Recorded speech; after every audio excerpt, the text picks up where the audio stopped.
এটা বাংলাদেশের বর্তমান চলমান সরকারের ব্যর্থতার আলামত।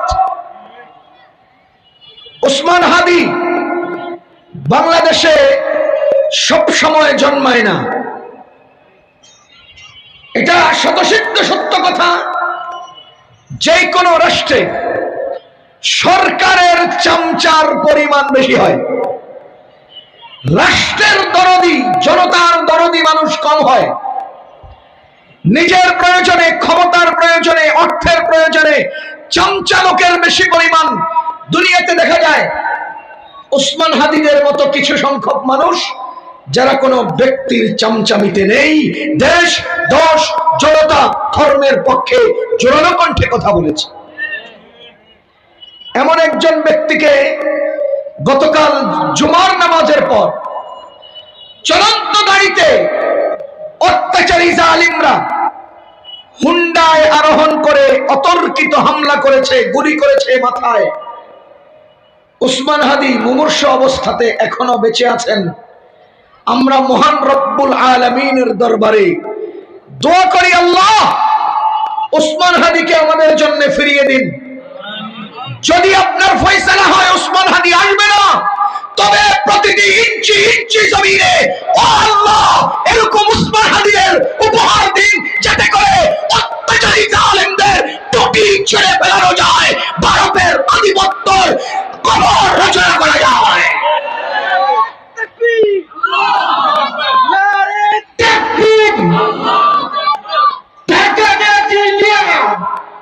সম্মানিত উপস্থিতি, আমি গতকালকের ওসমান হাদির উপর আক্রমণের বিস্তারিত বিশ্লেষণে যাব না, তবে এমন ঘটনায় ইসলামের কিছু দিক নির্দেশনা আছে না নাই, আমি সেই বিষয়টা এই দেশের জনতাকে, জাতিকে মনে করিয়ে দিতে চাই, চোখে আঙ্গুল দিয়ে ধরিয়ে দিতে চাই কি হচ্ছে, কি হবে। এই দুনিয়ায় ইসলাম থাকুক, ইনসাফ থাকুক, এটা চায় না এমন বহু লোক শুরু থেকে আছে, অতীতে ছিল, আজও আছে, সামনেও আসবে। মুহাম্মদুর রাসূলুল্লাহ সাল্লাল্লাহু আলাইহি ওয়াসাল্লামের মতো সর্বশ্রেষ্ঠ রাসূলের উপরেও আক্রমণ হয়েছিল। হযরত ওমর ইবনুল খাত্তাব রাদিয়াল্লাহু তাআলা আনহুর মতো, যাদের ইসলামের দ্বিতীয় খলিফা, ফজরের নামাজ পড়াতে যাচ্ছিলেন, ইহুদি কর্তৃক অতর্কিত হামলার শিকার হয়ে ওমর ইবনুল খাত্তাব শাহাদাত বরণ করেছিলেন।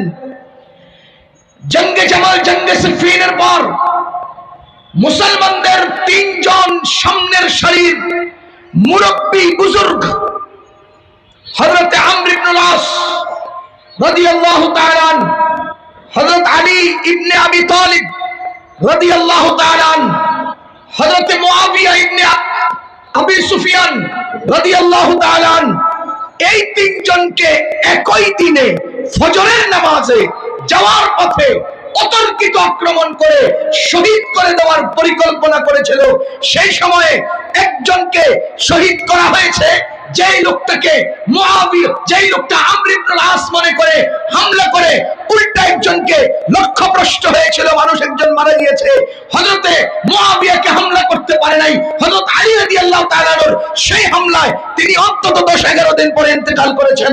বুঝা গেল এই হামলা আজকের নয়, এই হামলা পেছনের।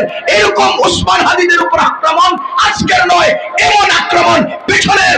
মনে রাখবেন, দেশ, দোষ, জনতা, ধর্ম, ইনসাফ এবং ন্যায় বিচারের পক্ষে যারা জোরালো ভূমিকা পালন করে, তাদের উপরে অত্যাচারীরা পেছন থেকে হামলা করে।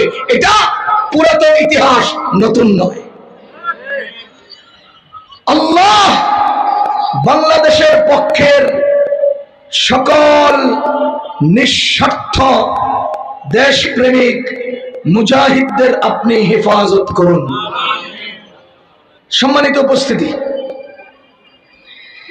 এইভাবে মানুষ হত্যা করা, ইসলাম এই ব্যাপারে কি বলে?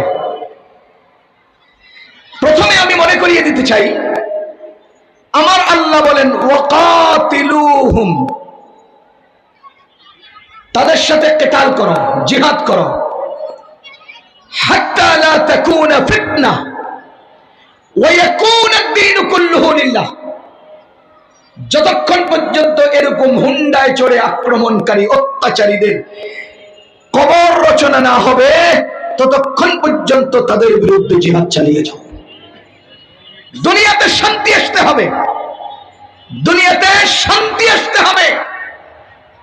দুনিয়াতে অশান্তি দূরীভূত হয়ে মানুষের জীবনের নিরাপত্তা নিশ্চিত হতে হবে, মানুষের সম্পদের নিরাপত্তা নিশ্চিত হতে হবে, মানুষের সাধারণ জীবন যাপন এর নিরাপত্তা নিশ্চিত হতে হবে।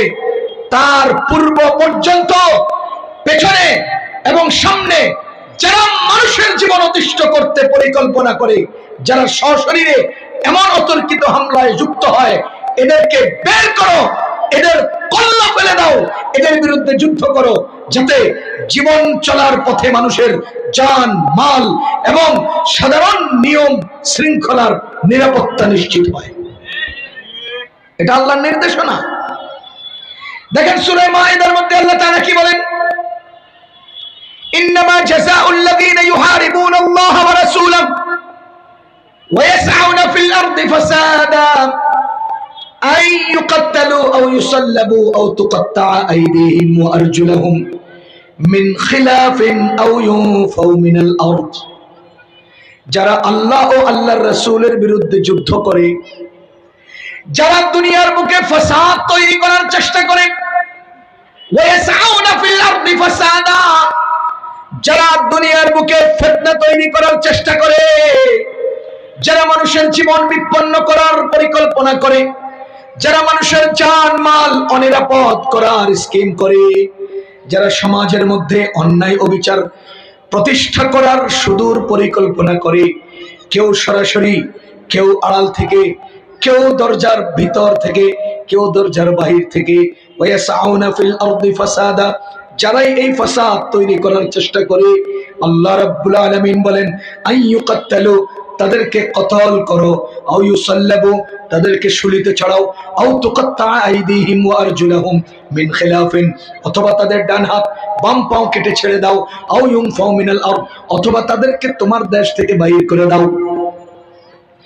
মুসলমান ভালো করে বুঝেন, ফিরাউন যখন নাকি সে মৃত্যুর মুখোমুখি হয়েছিল, যখন সে সমুদ্রে ডুবে যাচ্ছিল, তার পরিস্থিতি সে উপলব্ধি করতে পেরেছিল, তখন সে বলে আমানতু আন্নাহু লা ইলাহা ইল্লাল্লাযী আমানাত বিহি বানু ইসরাঈল। যখন ফিরাউন পানিতে ডুবে যাচ্ছে, তখন সে বলতেছিল আমি ঈমান আনলাম যার উপরে বনি ইসরাঈল ঈমান এনেছে।